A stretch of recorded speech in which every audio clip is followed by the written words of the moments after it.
అన్న రాజు వెడ్స్ రాంబాయ్ చూసిన డైరెక్టర్ గారికి హ్యాట్స్ ఆఫ్. ఎందుకంటే అన్న ఈ మధ్యలో చాలా సినిమాలు చూసిన ఒక 200-300 టికెట్, 100 రూపాయల టికెట్ తో సినిమా చూసిన. నాకైతే ఒక pure village background love story అంటే ఇదిరా బాయ్. ఒక విలేజ్ అంటే ఆ మైండ్ మొత్తం విలేజ్ కి వెళ్ళిపోయింది అన్న. చాలా చాలా బాగుందంట. అంటే స్టార్టింగ్ నుంచి ఎండింగ్ వరకు ఆ హీరోయిన్ రాజు ఆ రాంబాయ్ వాళ్ళిద్దరి క్యారెక్టర్ మాత్రం ఎప్పటికీ మన గుండెలో నిలిచిపోతుంది.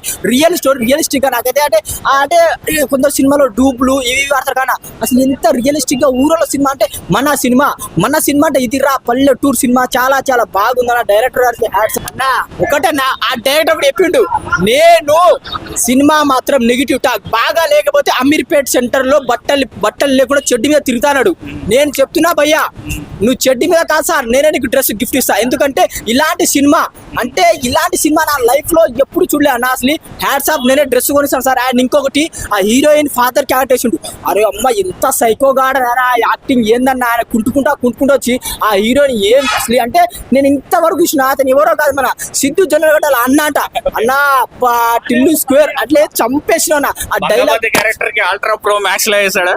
మ్యాక్స్ మంగపతి క్యారెక్టర్ కి వెంకట్ నాయుడు ఒక మంగపతి ఒక క్యారెక్టర్, వెంకట్ నాయుడు ఒక క్యారెక్టర్. కానీ వెంకట్ నాయుడు మాత్రం సైకోగాడన్ను. ఆయన మేనరిజము, ఆయన లుక్. కానీ ఇంకోటి నా సినిమాలో క్లైమాక్స్ మాత్రం ఎప్పుడు ఎక్స్పెక్ట్ చేయలేనా.